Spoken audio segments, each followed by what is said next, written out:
Empezamos una nueva edición de Café Mercosur, este espacio en el que nos proponemos analizar la realidad de los países de la región con un foco en los aspectos jurídicos. Bueno, aquí estamos en otro encuentro de Café Mercosur y Batuque en la cocina. ¿Cómo te va, Marchela? ¿Cómo te va, Osvaldo? Hola, Marchela. Hola, Ramiro. Hola, ¿qué tal, compañeros? ¿Cómo están? Contento de verlos. Hoy vamos a tenerlo al doctor Carlos Rosansky dentro de un ratito que se va a conectar.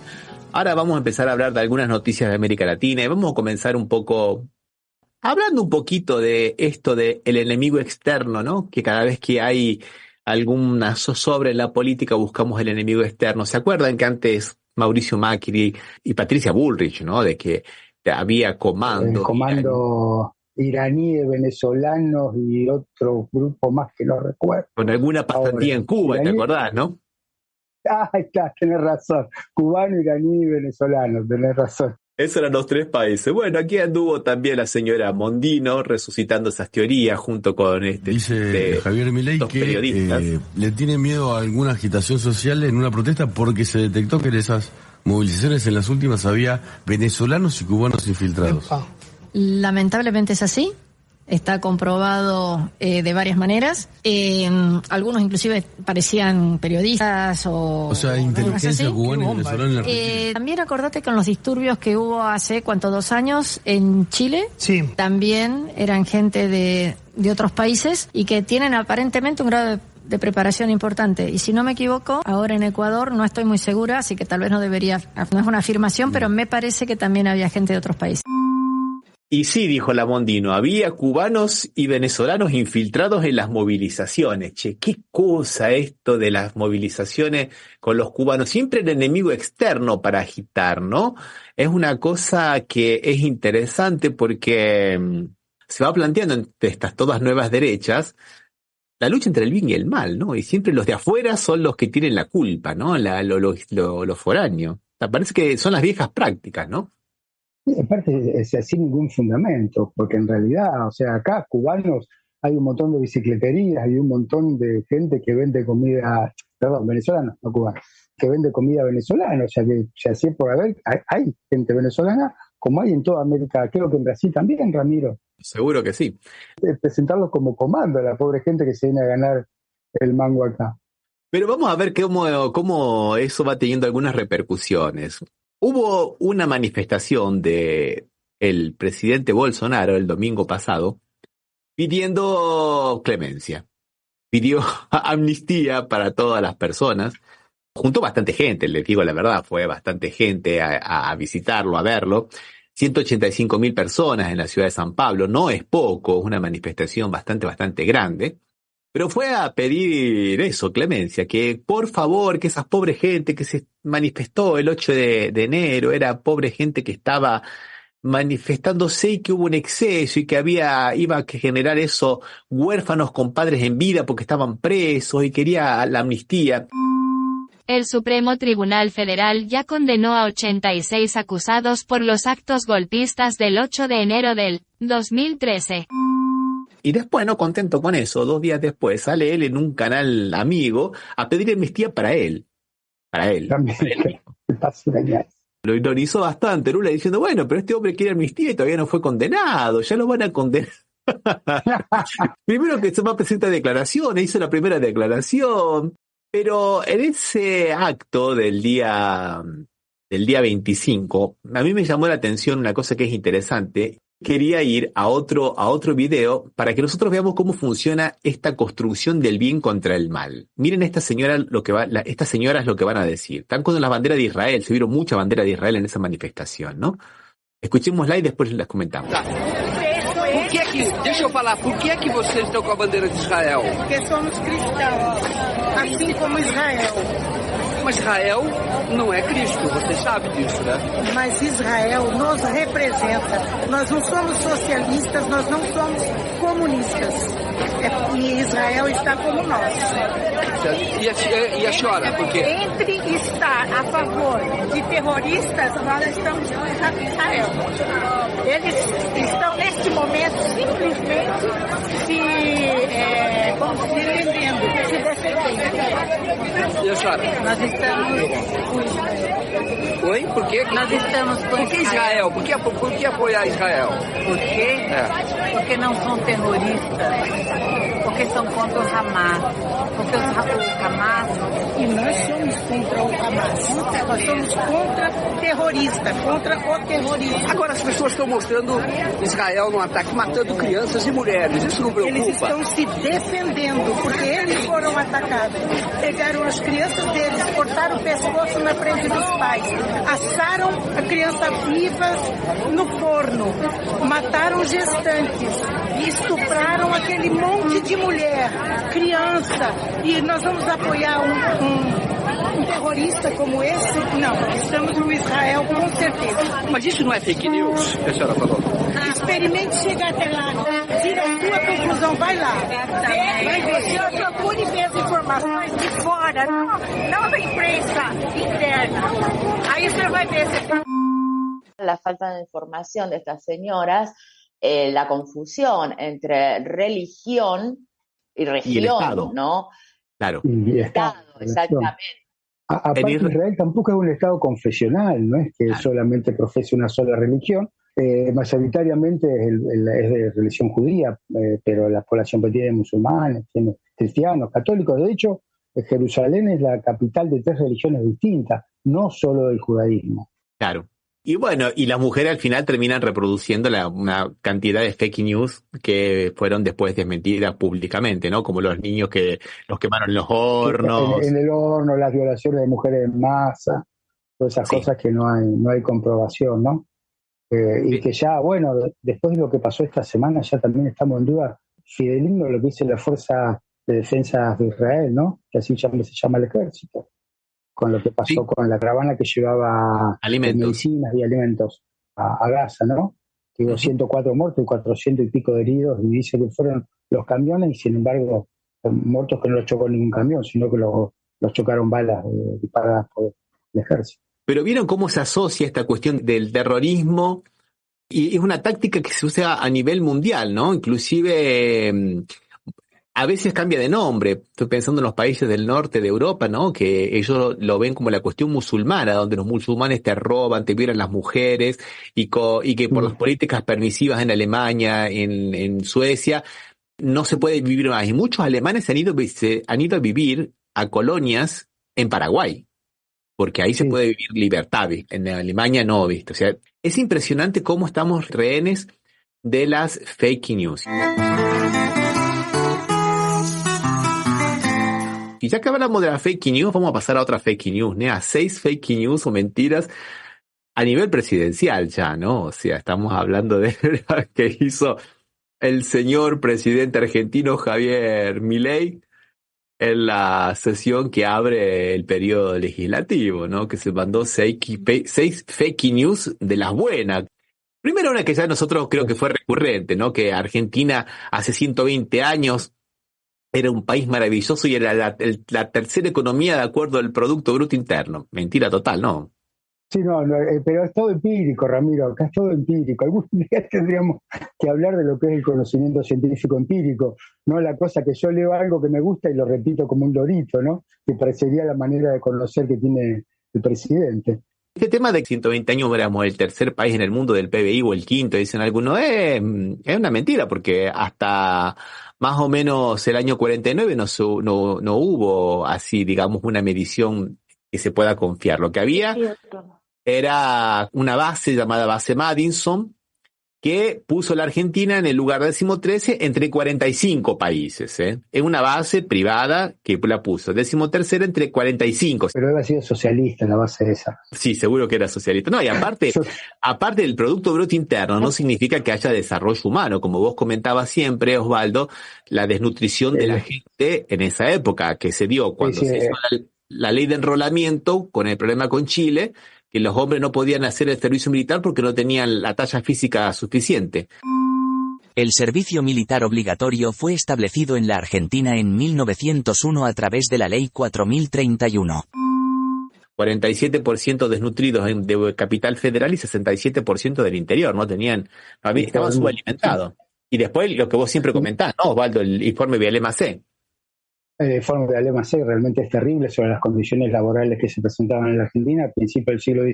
Y siempre dijimos que cuando pasamos el centenario, lo pasamos con estado de sitio porque los reclamos de los trabajadores eran constantes y no se puede dejar porque, bueno, pasó lo que pasó, ¿no? La Patagonia trágica, el problema de los talleres Bacena, todo consecuencia de las malas condiciones que tenían los trabajadores. En realidad, ese estado ideal empírico que tiene Milei es solamente en su cabeza. No hay ninguna comprobación científica que diga lo que él, que reafirme lo que él está diciendo. Otra de las mentiras que se mandó Milei también fue hablar de la pandemia, que si se hubieran hecho las cosas bien habrían muerto menos de 30.000 personas, y no da un dato, no cita nada. Y no 130.000 como él dice, pero todo desde su propia creación. O sea, no hay datos del Ministerio de Salud ni nada. Las comparaciones que hicieron sobre la cantidad de muertos en la Argentina y en los demás países, Argentina fue uno de los países que menos muertos tuvo en proporción a la población. Por supuesto que hubo un montón, no vamos a decir tampoco que hubo pocos, hubo un montón, pero hubo muchísimos menos que en otros países. En otros países que tuvieron lo que él quería era que no hubiese ninguna vacuna y que la gente hiciera lo que quería, ¿no? En la libertad, esa libertad extraña que él tiene de algunas cosas, ¿no? Como que por lo menos prohíbe el lenguaje inclusivo y otras cosas no las permite alegremente. No sé cuál es la manera de ser libre en la idea en la cabeza de él. Después dice que hubo más licuación, pero también hubo mucho más motosierra. Pero la licuación es la licuación del precio de los salarios, que es histórico. Lo que han perdido los trabajadores han sido 16% en 40 días. O sea, si antes compraba 100 unidades de algo, ahora vos podés comprar 84. ¿Y que han tocado a la casta? ¿A dónde tocaron a la casta? No tocaron nada a la casta. La casta sigue cada vez más rica. Están haciendo cada vez más negocio. ¿Qué casta tocaron? No tocaron absolutamente nada de la casta. Pero bueno, él miente e insiste con eso para su propia tribuna, digamos, ¿no? Pero aparte, si vos ves en las cámaras lo que tomaban del Congreso, la verdad que tenía un Congreso muy chico, había 40 personas como máximo. Nunca se tomaron más de 40 personas. El 70% del Congreso no se vio en ningún momento la transmisión, ¿no? Bueno, lo que pasa es que eso, y enfocaban a los partidarios. Fue toda una puesta en escena muy bien pensada, muy bien planificada. No, realmente son profesionales, sí. Hay que reconocerlo. O sea, lo ridículo queda por cuenta del personaje y por cuenta de las mentiras, pero le habló a su base aliada que está acostumbrada a leer esas mentiras. Vamos a poner una canción y después seguimos. ¿Qué les parece? Vamos. Perfecto.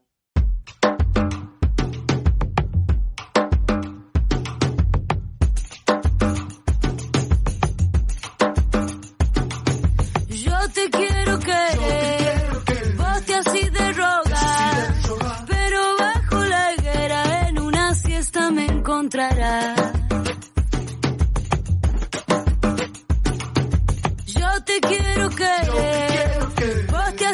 rogar, pero bajo la higuera en una siesta me encontrarás.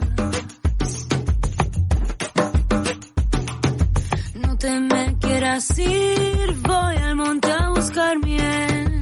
Dulzuras tiene el amor cuando lo hacen padecer, mintiendo.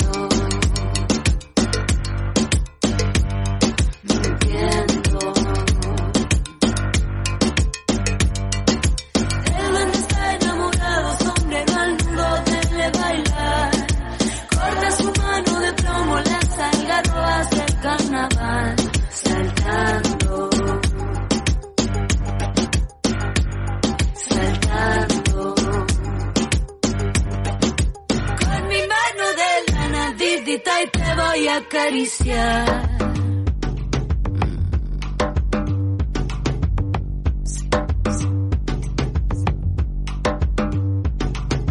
Aritos te daré, si los puedo robar. Con mi mano de lana, vidita, y te voy a acariciar.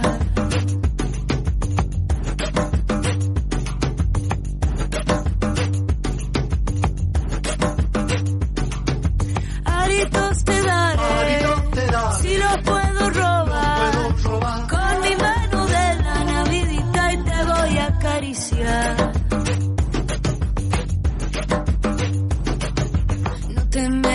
quieras ir, voy al monte a buscar miel. Dulzuras tiene el amor cuando lo hacen padecer, mintiendo.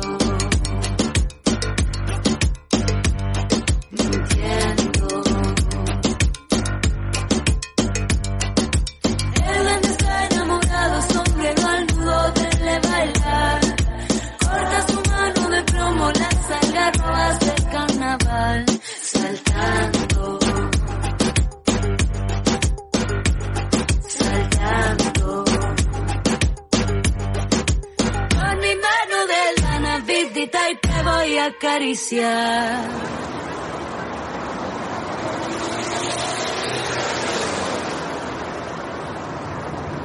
Somos Latinoamérica, no lo olvidemos nunca más. Somos Latinoamérica, no lo olvidemos nunca más. Somos Latinoamérica. Tenemos ya nuestro invitado de hoy, el doctor Carlos Rosansky, al que le agradecemos muchísimo de estar con nosotros hoy. ¿Qué tal, Carlos? Bien, ¿cómo estás? Y bueno, estamos hablando un poco de las mentiras que había dicho Milei ayer, pero contigo quería hablar un poco sobre el Pacto de Mayo que propuso él, que nos explique un poco esas cosas. No, bueno, yo no, a diferencia tuya, yo no trato de entenderlo porque lo tomo, claro, no, porque lo tomo de verdad, no me nace. Es más, a mí me da la sensación de que sentarse a tratar de entender las propuestas de alguien cuyas intenciones no son las que está expresando, sino que son parte de una mente perversa, y son propuestas perversas disfrazadas de otra cosa. Esa otra cosa es la que uno trata de entender. Yo comprendo que haya voluntad de entenderlo, pero no es posible. Porque la interpretación que se haga va a estar siempre alejada, la maldad con que es pergeñada cuando la inventan. Y lo que ellos terminan diciendo, me refiero este hombre y su grupo, Milei y su grupo, tiene dos caras. Una es la que muestran, que no es muy distinta en el sentido de que si uno rasca un poco aparece, porque tiene muchas cosas explícitas, ¿no? Su perversión. Pero al margen de eso, lo que está detrás es un plan siniestro, un plan que si se pudiera sintetizar en una palabra sería exterminio. Es un plan de exterminio con una carcasa de otras cosas. Y bien, digo, ¿sabes por qué digo de exterminio? Porque en realidad llevaría mucho tiempo profundizarlo, pero lo dejo planteado. Si nos ponemos en serio a analizar lo que ha hecho desde que asumió, además de lo que propone, las dos cosas juntas, el resultado técnicamente es de exterminio, que es la disminución de un sector de la sociedad que va a morir en el camino por distintas razones, por inanición, por enfermedades, por falta de medicación, por angustia, por suicidio, una serie de causas que derivan de un plan perverso. A eso me refiero con exterminio. Y es una cuestión muy delicada, ¿no? Trasciende el análisis así tan rápido que no podríamos hacer hoy, por supuesto, pero sí aproximarnos en este intercambio. Yo me acuerdo en los años 90, doctor, que los neoliberales decían el capitalismo no mata, deja morir porque es más piadoso, pero que el resultado es el mismo, ¿no? Sí, yo incluso te diría que no sé si es tan piadoso, porque en todo caso no, sí, claro. Es otra forma de matar, es una variante. Claro, pero la falta del Estado, ¿no? Esa cuestión de que el Estado tiene que estar ausente, llega a ese mismo resultado, lógicamente, ¿no? No, mirá, Ramiro, si pensamos, si pudiéramos, ¿no?, ser muy claros en los razonamientos, este hombre toma sus ideas y toma sus modelos en lo peor de la humanidad. Él se está basando en muchos aspectos de los años 30, del nazismo, del fascismo. Esta es la realidad, lo está demostrando. Es muy duro decirlo y llevaría mucho tiempo analizarlo, pero creo que tenemos derecho a dejarlo planteado. Bueno, vamos a hablar a que todo esto, lo que él está haciendo con sus mentiras y con el sufrimiento del pueblo sobre todo, puede llevar a hacer un juicio político como el que vos presentaste con Dora Barranco y que muchos hemos firmado, ¿verdad?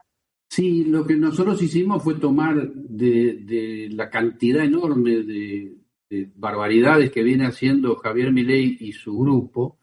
Nosotros tomamos específicamente 2, precisamente porque es casi imposible poner en una presentación o en un pedido de juicio político la totalidad de las barbaridades que está cometiendo, todas las cuales serían causal de juicio político. Nosotros tomamos 2 porque es una forma sencilla de poner al sistema a dar una respuesta muy corta y fácil. Lo que nosotros planteamos es, pronúnciense acerca de si quien difunde o avala la pedofilia, que es una de las 2 razones por las cuales denunciamos, o la discriminación a quienes tienen algún tipo de discapacidad, si esas 2 cosas son compatibles con ser presidente de la nación. De la respuesta que den los legisladores va a depender cómo seguimos como sociedad. Y esto es muy claro, Marcela, pues si se ve, acompañamos nosotros las fotos respectivas en lo que hemos presentado, y ahí se ve muy claro, se ve una escena de pedofilia con 4 periodistas en ropa interior, una niña que tendrá 8 o 9 años en su tamaño físico, con el rostro del gobernador de Chubut. Pero esa foto tiene una inscripción que dice, respecto de los 4 que están, los adultos que están en la parte superior, dice, se están cogiendo al gobernador de Chubut, una cosa así. De modo que acá no vamos a aceptar que se discuta ni el contenido ni el significado, ¿está claro? Entonces, eso acá y en cualquier país del mundo, eso es pedofilia, muy bien. Quien le da un me gusta lo está avalando, pero si además quien le da ese me gusta es el presidente de la nación, ese aval lo traduce en una manifestación popular, en una difusión popular, necesariamente, porque no es lo mismo. Si vos o yo le damos un me gusta, pasa inadvertido. Si se lo da el presidente de la nación, tiene un significado que indudablemente lo avala. Y esta es la realidad y esto es lo que pasó. Pasó lo mismo con el síndrome de Down y esto no se resuelve solo con un repudio, Marcela. Yo estoy completamente en contra de que, no de que se repudie, sino de que se reduzca a un repudio. El repudio es imprescindible, pero si a los personajes siniestros como Javier Milei solo los repudiás y no tomás medidas jurídicas, políticas, las que corresponda tomar en cada caso, vos vas a estar fallando en tu actividad, depende de la que tengas. Estoy refiriéndome a representantes, en este caso, de la voluntad popular, que son los diputados y senadores, nada menos. Quería engancharlo con lo que ha ocurrido acá en Brasil con Bolsonaro, porque en su momento Bolsonaro, cuando era diputado, se le perdonó la vida 2 veces cuando le dijo a una colega, una diputada, a la diputada del Rosario, le dijo, no te violo porque sos fea, o porque cuando votó, por ejemplo, por el impeachment de Dilma Rousseff, hizo apología de los delincuentes, citando con nombre y apellido a los represores de la dictadura militar. Y se le perdonó la vida y después fue presidente, ¿no? Claro, ten en cuenta que eso que vos estás comentando, que en este caso es las cosas que dijo Milei, están prohibidas en la Argentina. Claro. Es decir, no es que le está haciendo un comentario desagradable, que por supuesto es desagradable. Es que él está teniendo una actividad ilegal, pero si esa ilegalidad no es puesta con el nombre que corresponde, están fallando las instituciones. Y bueno, es una discusión que habrá que empezar a dar lo antes posible, ¿no? Sí, totalmente. O sea que va en contra de la Constitución, es anticonstitucional su actitud, podemos llamarlo así. Sí, no, de manera directa, y te explico por qué. La Constitución tiene un artículo que es 75, inciso 22. Ese artículo le otorga la máxima jerarquía a las convenciones internacionales sobre derechos humanos. Que específicamente condenan la discriminación, específicamente condenan los delitos sexuales, y todo esto se ve absolutamente magnificado cuando la figura en cuestión es el presidente de la nación. Totalmente. Me acordaba que ya tiene antecedentes el actual presidente. Allá lejos hace tiempo, hace 3 o 4 meses, creo que dijo que el Estado era, también hizo una imagen así con respecto que en un jardín de infantes o algo así. Los niños marginados. Exactamente, o sea, ya tuvo antecedentes, realmente le gusta usar esas imágenes realmente reprobables, que si bien no la hizo en su carácter de presidente, que entiendo perfectamente lo que dice Carlos, que es muy grave, o sea, es grave que lo haga cualquiera en general, pero viniendo del presidente es mucho más grave, pero ya tiene antecedentes que se van sumando, realmente se ve que esa figura le gusta usarla, ¿no? Sí, y te agrego, Waldo, que no solo que la usó, sino que nosotros lo transcribimos textualmente lo que estás diciendo en la presentación. Ah, bueno. Porque esa es una de las alusiones que él hace continuamente, vinculando hechos económicos o hechos políticos a grave delito sexual. Por supuesto, toda esa vinculación que él hace, la asociación que él hace, tiene que ver seguramente con algún tipo de trastorno personal, un trastorno mental que él puede tener, pero que no es en nuestra incumbencia calificarlo ni diagnosticarlo. A tal punto, en la presentación nosotros hacemos esa aclaración de que no es en nuestra incumbencia hacer un diagnóstico que no podríamos, sino que lo que estamos denunciando es la gravedad de los hechos. Y yo me acordaba recién, porque además vos mencionabas el del jardín de infantes con los niños encadenados y envaselinados, cuando él habló.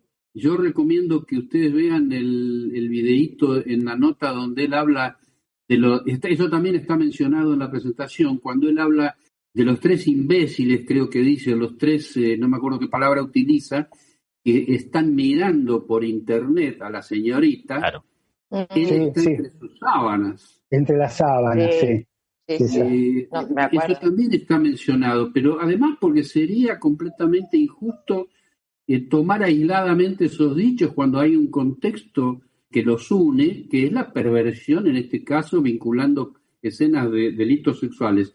Y yo me acordaba cuando hablaba Marcela de una frase que él ha dicho por televisión también, sin quitarle importancia a la gravedad, y gravedad lo que él dice sobre los delitos sexuales, pero me parece que está encima de todo eso y con más gravedad aún su afirmación en la Feria del Libro, cuando él dice: yo no tengo por qué pedir perdón por ser blanco, rubio y de ojos celestes. Sí. Mirá, esto no está en la presentación, pero por supuesto una investigación lo traería. Eso se lo dice a Viviana Canosa, ella feliz diciendo que ella es mujer y no es víctima, que las mujeres no son víctimas, etcétera. Pero un hombre que públicamente está ensalzando su superioridad, que no es la primera vez, porque ella ha dicho en muchas oportunidades a los gritos que son superiores, ellos son superiores. ¡Somos superiores productivamente! ¡Somos superiores moralmente! Bueno, ese tipo de afirmaciones son claramente la superioridad de la raza aria a la que aludía Adolfo Hitler y su gente. Es imposible no vincularlo. Lo que pasa es que hay que tener la honestidad intelectual para sentarse y ponerle el nombre a las cosas. Nosotros tenemos compañeras periodistas a la que él le ha dicho burra, usted es una burra, una muy, muy querida compañera, muy inteligente, que la saludamos desde aquí, obviamente. A Teresita. Que él le ha dicho burra a Teresita, sí, y él tiene muchas ofensas hacia las mujeres, muy misógino. Entonces, esto también, por esto se le puede hacer un juicio político. Mirá, cuando él dijo eso, lo que pasa es que no era funcionario. Eso, si yo no estoy equivocado, fue en Salta. Uh-huh. Sí, fue. Cuando él dice eso, que yo lo grabo, o sea, lo grabo cuando lo muestran, lo grabo y lo guardo, porque para quien está vinculado a toda la temática de lo que es la discriminación y la violencia de género, son cosas muy significativas. Ninguno de nosotros pensaba en ese momento, ni los salteños, que él iba a terminar siendo presidente de la nación. Sin embargo, lo que él estaba expresando cuando le gritó a esta joven y le dijo: vos sos una burra y no entendés, y lo dijo con un tono de violencia inequívoco para quien está en la materia, realmente fue alarmante. Imagínense con el paso del tiempo, no solo cuando se fueron sumando las expresiones de violencia, sino cuando él termina siendo diputado. Estoy hablando antes de ser candidato a presidente. Y entonces en ese momento nosotros pensábamos, pero este hombre no puede ser diputado. ¿Y por qué no podía ser diputado? Porque está previsto en la reglamentación de la Cámara de Diputados y previamente en la Constitución Nacional que no permitan ingresar y eventualmente si ya ingresó lo expulsen a un legislador que tiene inhabilidad moral para ese cargo. Y Marcela, un misógino, un violento que se expresa de esa manera, claramente carece de la habilidad moral para ser legislador. Y no se alzó una sola voz para que este hombre fuera sometido a juicio político después que ingresó a la Cámara. Con relación a la violencia y con relación a esta cuestión de los niños y de la pedofilia, con relación a la violencia, a la nueva derecha hace un método de la violencia en el método de guerra, ¿no? Hay que destruir a todos. Entonces, cuando uno ve, por ejemplo, los videos de Milei en YouTube, que no son de él, sino son de gente que lo hace para él, pero es él en realidad, el peluca Milei y todos esos perfiles por ahí.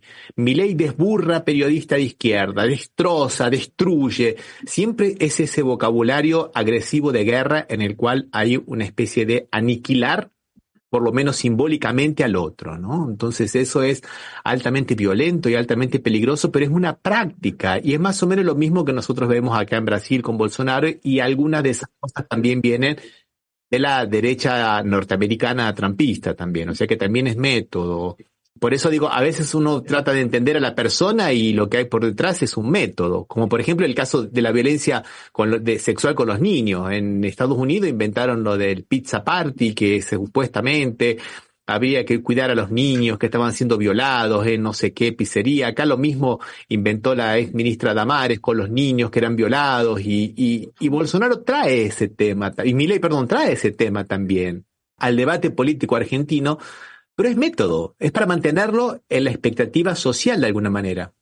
Lo que pasa es que los grupos como los que encabeza Milei, vos llamás derecha, son derecha, pero yo diría que son una nueva versión del nazifascismo. Entre comillas, sería más que la derecha. Y ellos históricamente, Ramiro, si nos vamos para atrás, esos grupos han comenzado, una de las primeras medidas que toman es demonizar un sector social. Por esa razón, en el caso del nazismo, lo primero que se demonizó son los comunistas. Si ustedes estudian la historia del nazismo van a ver que Hitler no arranca contra los judíos, arranca contra los comunistas. Y hay toda una historia muy interesante respecto del incendio del Congreso en Alemania y cómo luego Hitler asume y cómo luego se transforma en dictador. Es un proceso interesantísimo, muy interesante, sobre todo para traerlo a la actualidad y ver qué está pasando en la República Argentina. Y yo agregaría una cosa interesante, porque Milei, alguno podría decir, bueno, pero ¿cómo vamos a comparar un fenómeno con el otro si Milei dice que es casi judío? Y este no es un tema menor, es un tema muy interesante. Es la primera vez que un presidente es alzado en andas, argentino o de otra nacionalidad, alzado en andas al lado del Muro de los Lamentos, sostenido en el aire por el sector más reaccionario de la colectividad judía, en este caso de Israel, la derecha más violenta que hay, y en un país que en este momento sabemos todo lo que está haciendo, que es absolutamente incalificable, y él se asocia a lo peor de ese país y lo hace públicamente al momento de bajar del avión. Y eso también va a tener que ser analizado con tiempo en algún momento, porque es interesante desde el punto de vista sociológico o político también, es decir, ¿por qué en Brasil dirían vira? ¿Por qué vira para ese lado? Y bueno, yo creo que es una nueva versión del amigo judío, él va más allá. ¿Se acuerdan que los antisemitas dicen, ¿cómo voy a ser antisemita si tengo un amigo judío? Un amigo judío. Y él dice, ¿cómo voy a ser antisemita si soy judío o casi judío? Es un tema muy doloroso porque tanto una cosa como la otra se montan en los peores momentos de la humanidad y en las peores facetas del ser humano, que es la discriminación, es ese tipo de violencia incalificable. Y nosotros, cuidado, Marcela, que estamos frente a eso, lo tenemos delante, tiene nombre, tiene apellido, se expresa, llegó a ser presidente de la nación, una persona que se cree superior no solo estéticamente, sino por blanco. No dejemos pasar eso, no lo dejemos pasar. Y recordaba también, Carlos, lo que también él utilizaba como un insulto, decir, voy a repetir la palabra, quiero que no sea insultante, sino porque él la usaba. Él usaba mogólico como insulto, ¿no? O sea, sí. Que también tiene que ver con esa imagen del chico con síndrome de Down que quieren emparentar con el coso. ¿Cómo reitera las maneras, no? Que esto que está usando es una reiteración de manera, no es la primera vez. No, mira, Osvaldo, quien ve la grabación, la imagen que está en internet de lo que vos estás contando, se lo ve muy cerca de la cámara con anteojos y lo está insultando a un economista que se ve que estaban peleados, que se llama Kachanowski, no lo conozco, pero la violencia con que él se expresa, y voy puntualmente a lo que vos estás contando, solo la violencia con que él insulta como mogólico a Kachanowski, más todo lo que siguió, ¿no? Que habrá que ver el video. Sí, todo. Realmente da vergüenza. Eso solo es suficiente para inhabilitarlo para un cargo público. Porque es incompatible, y hablábamos antes, cuando Marcela mencionaba la Constitución, es incompatible con la Constitución Nacional. Y nosotros estamos en un momento cultural tan extraño que eso parece no tener peso a la hora de calificarlo en un juicio político. Eso me extrañaba, pensaba eso, ¿cómo no reaccionamos a eso? O sea, ¿cómo? Porque no es de ahora, y sin embargo pasan las cosas y si ustedes no iniciaban este juicio político, estas cosas quedaban y no sabemos cómo van a avanzar, ¿no? Cómo la sociedad está mellada a eso, ¿no? Que no reacciona. ¿Sabes por qué, Osvaldo? A mi entender, ¿no? En mi experiencia, es porque hay un adormecimiento muy importante, cultural, que parecería que se modificó el criterio de confrontación. De hecho, anoche, y perdónenme lo que voy a decir, pero anoche daba mucha tristeza ver que una parte importante de la gente que estaba sentada ahí ya había sido humillada, ofendida e insultada por ese hombre, volvía a ser insultada en ese momento ahí, y no hubo una sola persona que se levantara.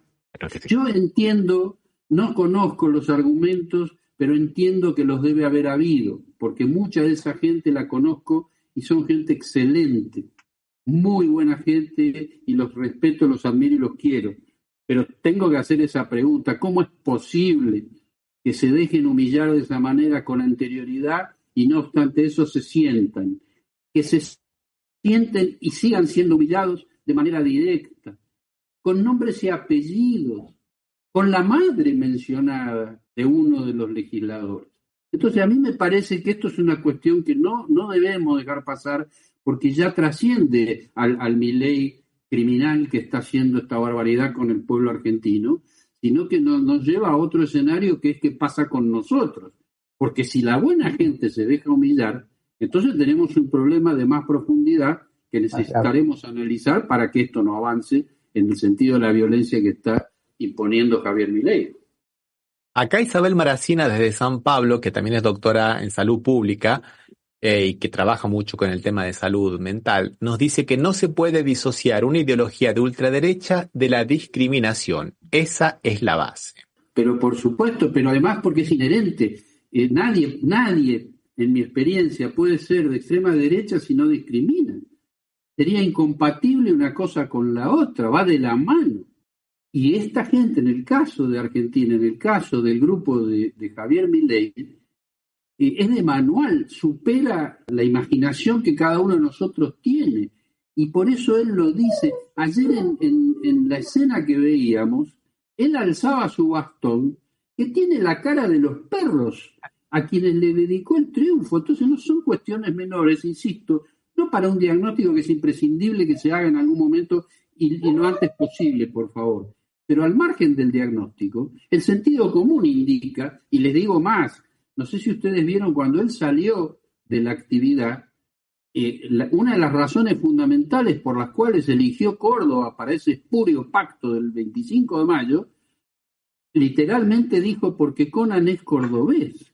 No es una cuestión menor, porque por supuesto provoca cierta risa en otro ámbito cuando uno está jaraneando, pero la realidad es que él está convencido de que su perro está vivo, lo clonó, habla con él y hay pruebas de eso. Entonces, evidentemente estamos ante un fenómeno gravísimo porque no estamos hablando de una persona con un desequilibrio, sino que estamos hablando de un presidente con un importante desequilibrio. Es grave, muy, muy grave. Es muy grave lo que está pasando. La propuesta de juicio político está en las páginas de Café Mercosur y Batuque en la Cocina Facebook. El que quiere firmarla, nosotros ya lo hemos hecho, para acompañarlo y llevar a este proyecto adelante junto con Dora Barrancos, ¿verdad, Carlos?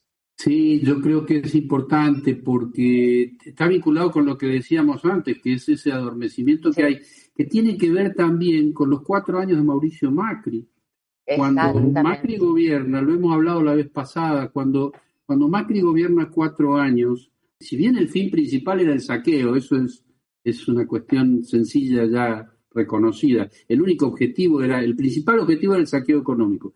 Pero uno de los objetivos paralelos que fue cumplido con muchísimo éxito fue la desarticulación de los mecanismos de control. Por eso atacó el Consejo de la Magistratura. Por eso hay hoy un grupo consolidado dentro del Poder Judicial, un Poder Judicial que tiene miles de personas decentes, jueces, juezas, fiscales y fiscales, pero al mismo tiempo tiene un grupo criminal adentro, que permanece en su lugar, salvo uno que falleció, que era el juez Bonadío. Pero los otros quedaron. Gente que ha extorsionado y que ha encubierto crímenes. Y esa gente sigue estando porque se desarticularon los mecanismos de control. Di como ejemplo el Consejo de la Magistratura, pero no es el único, porque cuando vos haces una presentación de pedido de juicio político, por lo menos en lo personal, nosotros no queremos que la discusión de quienes tienen que avalarlo sea ¿tendremos los votos suficientes o no los tendremos?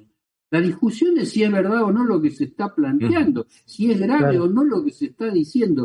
Eso es un problema actual que estamos viviendo y que tendremos que también afrontarlo para discutir, porque te repito, no estoy hablando de la gente que lo aplaudía anoche. Ustedes fíjense otra cosa que me acuerdo.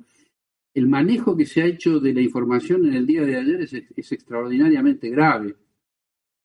Porque ustedes han visto que se dirigían las cámaras a quienes aplaudían, es decir, han montado un show que además es absolutamente inconstitucional, porque parcializar la información de esa manera está brindando una imagen que está dejando afuera a 2/3 de esa gente que son los que no están de acuerdo.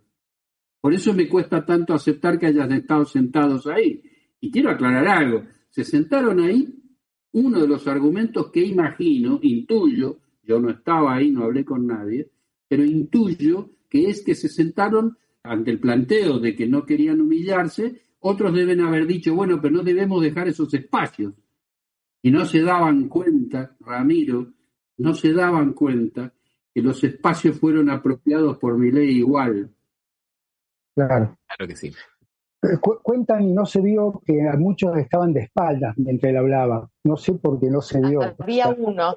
Había uno que sí estaba de espalda. Dice que eran varios los que estaban de espalda y que nunca los tomó. Parecía que teníamos un congreso de 40 personas, que son nada más los que tomaban las cámaras, ¿no? ¿Y vos sabés, Osvaldo, quién mostraba esa imagen del que estaba de espaldas? No. Una persona que estaba ahí presente, que es el peluca Milei.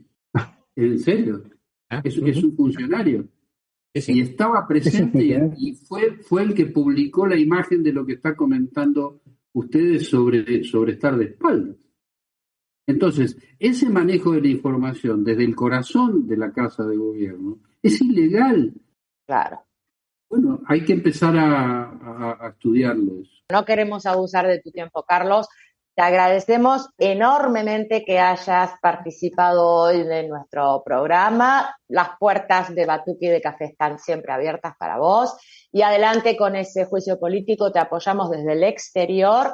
Muchos más compañeros firmen el pedido de juicio político. Muchísimas gracias. Un abrazo. No, a ustedes un abrazo grande y nos volveremos a encontrar. Un abrazo. Hasta pronto. ¿Qué necesitamos? ¿Cuánto faltaría? ¿A los cuantos palos de gendarmería vamos a nombrar como merecerían? a quienes hundieron tu patria y la mía, a los cuantos presos por su ideología, a los cuantos muertos, a cuánta agonía se empieza a llamar como le corresponde al que ataca y miente y tapa y esconde.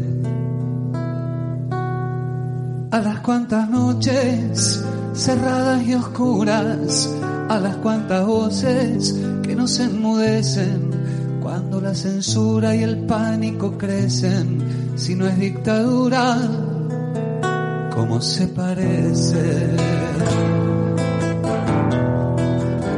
A los cuantos panes faltando en la mesa, a los cuantos días de incumplir promesas, a los cuantos tanques sobre la avenida, a los cuantos gases y balas perdidas, a las cuantas leyes contra los obreros, a los cuantos pibes en los merenderos, a los cuantos jóvenes desocupados, a la cuanta angustia de los jubilados, sin soberanía, quitando derechos, dejando sin techo a miles de familias, condenando al pueblo a otro cruel fracaso.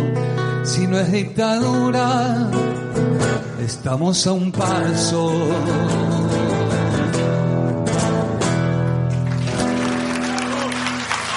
Somos Latinoamérica, no lo olvidemos nunca más. Somos Latinoamérica, no lo olvidemos nunca más. Somos Latinoamérica.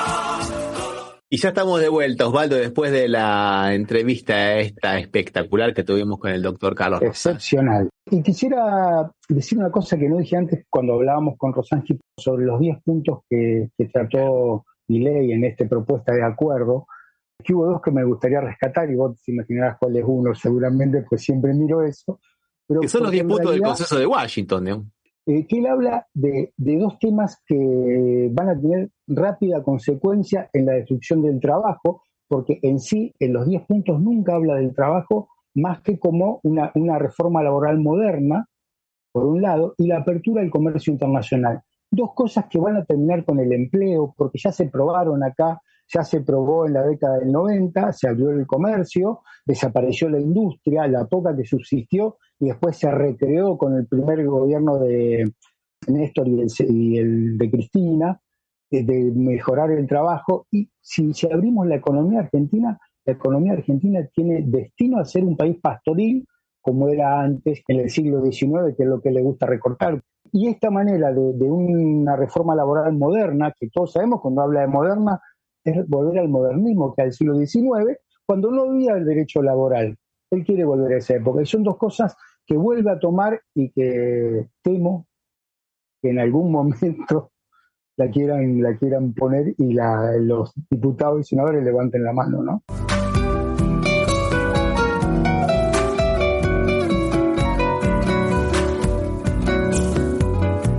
Pero nosotros a veces somos injustos con el presidente Milei, porque el presidente Milei también está generando trabajo y no le damos bola nosotros al trabajo que él va generando. Mira, ¿querés que escuchemos lo que dice Manuel López Obrador?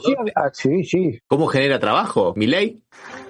Me da gusto porque la economía argentina necesita apoyo y es una forma de ayudar. O sea, segurísimo. Con esta frase, Andrés Manuel López Obrador ironizó un reporte de la prensa mexicana sobre los bots que actúan en su contra. Según señala el diario Milenio, cuentas falsas son utilizadas desde Argentina para criticar en redes. Ahí se indica que el pago por cada me gusta, por ejemplo, es uno de los más baratos. En las últimas semanas y con vistas a las elecciones presidenciales de junio, el mandatario y sus allegados han sido blanco de acusaciones de todo tipo en las redes. Ante esto, López Obrador anunció que las autoridades ya están investigando los ataques cibernéticos. Viste, vos estás generando trabajo, los trolls argentinos. Los trolls. Aparte están en casa de gobierno, los tiene cerca y son toda gente que está trabajando en función de él, ¿no?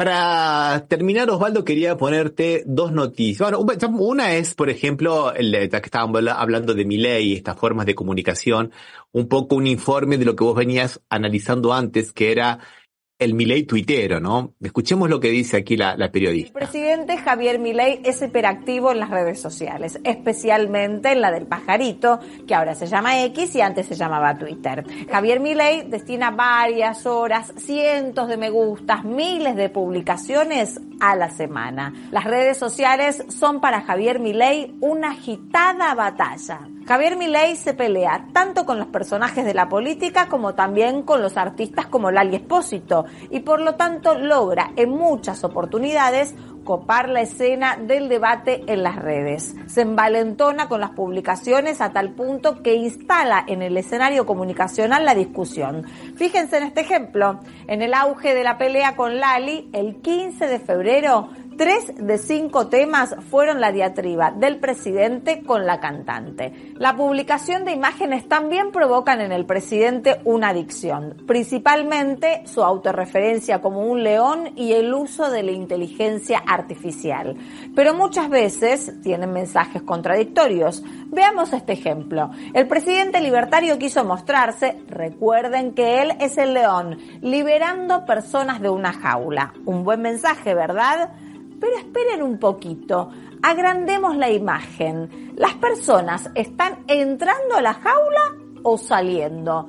Están saliendo. ¿Los quiere liberar o los quiere meter en la jaula? ¿Qué quiso publicar Milei? Cositas a tener en cuenta en el cuidado del uso de la tecnología. Y no fue la única que se mandó acá Milei. Se ha mandado otra esta semana, mejor dicho, creo que fue hoy mismo, ¿no? Que también ha publicado una imagen que yo te digo la verdad, a mí, viste, yo no lo hubiera publicado, que es esta que está aquí, ¿no? La publicó supuestamente los argentinos, él como el león, y un águila arriba del león. Yo no sé qué está haciendo el águila ahí, pero... No es la primera vez que la tuitea, si le hizo hoy, porque ya lo había hecho con anterioridad, con el águila arriba de él, ¿eh?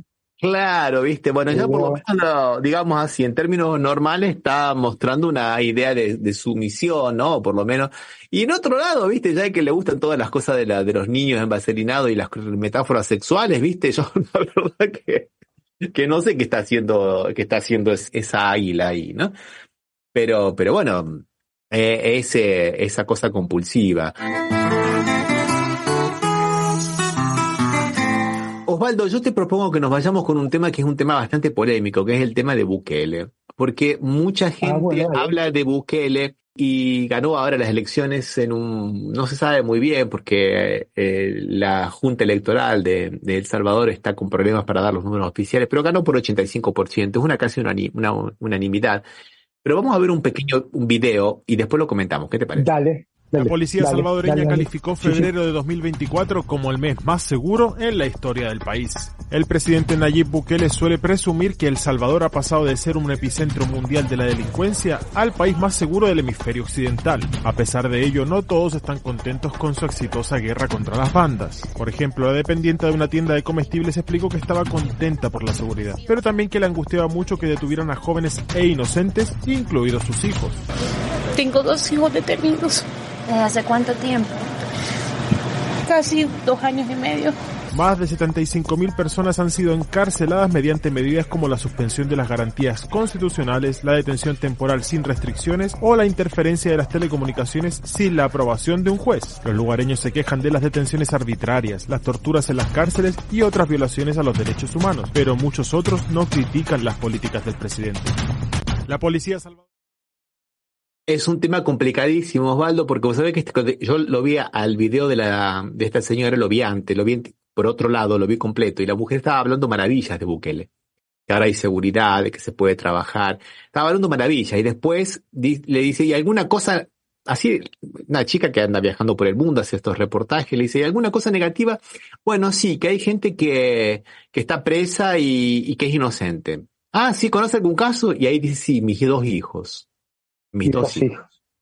Y después termina diciendo, pero bueno, que alguna cosa habrá sido que Dios puso para que sus hijos estén presos y que estén seguros, porque antes, cuando no estaba Bukele, estaban inseguros en la en la calle porque podían ser asesinados en cualquier momento. Y qué complejo que es todo esto, ¿no, Osvaldo? Porque es fácil tener así la respuesta fácil. No, bueno, sí, no, Bukele es bueno, Bukele es malo, está bien o está mal, Bukele es de derecha, es de izquierda, ¿viste? Pero cuando vos ves esas realidades de la gente que no puede tener una vida porque la violencia les llega todos los días, o porque le roban el celular, o porque si tiene un poquito de suerte y tiene un pequeño comercio, vienen las mafias y le cobran el peaje o le cobran el derecho de existir como hace la mafia, lógicamente.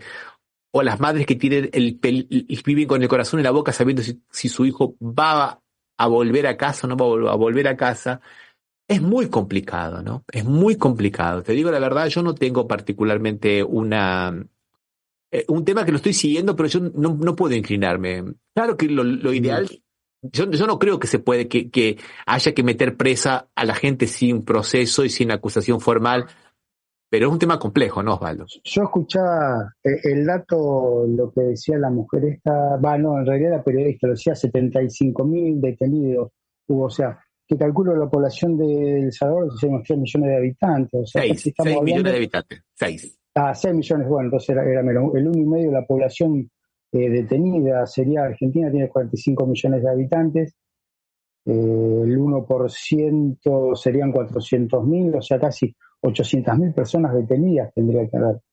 Yo me parece que, entendiendo, pero aparte, el mismo Bukele dice que El Salvador no es Argentina y que no es aplicable lo que pasó en El Salvador en la Argentina, aunque acá tenemos Se lo dijo a Noboa también, al presidente de derecha de Ecuador. Dice, no todo es aplicable lo que yo hice. Dice, acá se puede, allá no sé si se podrá o no están las condiciones, mejor decía. Y acá, bueno, no sé, una de las miradoras de él aparentemente sería el ministro de Seguridad, ¿no? Claro. Que tiene, podemos hablar un poco de criterio después de lo que habló Rosansky.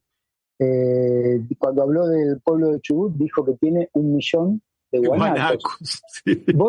Ramiro, ¿y vos te acordás que en nuestro pueblo, nosotros somos de pueblo, vinimos a Rosario porque somos de pueblo, guanaco era un insulto? Sí, claro, no seas guanaco. 1 millón, claro, no seas guanaco, era un insulto. A la misma manera que Milei utiliza la palabra que ya dijimos antes para insultar. O sea, realmente es el criterio que tienen este gobierno, ¿no? Que les gusta hablar cuando alguien no está de acuerdo, lo prefieren insultar, porque eso es hablar de la población de Chubut, que era 1 millón de guanacos, de personas que dignas de un insulto. Sí, es muy difícil lo de Bukele, justo lo quise atar con lo otro, ¿no? Pero es muy difícil saber. Seguramente la gente quiere estar más segura, porque acá también quiere estar más segura. Claro, en Brasil quiere estar más segura. Sí. En San Pablo quiere estar más seguro, quiere salir de noche tranquilo. En Argentina se quiere salir de noche tranquilo como era antes. Entonces a veces uno no sabe cuál es el costo aceptable para poder salir tranquilo. No, por eso digo, yo quiero dejarlo como un tema abierto y que nosotros tenemos que discutirlo. Hay una parte que es de un emergente social de la delincuencia, pero no todo es de emergente social y además, si nosotros no lo discutimos, le vamos a dar lugar a que lo ocupen las Patricias Bullrich y las personas que buscan la salida fácil.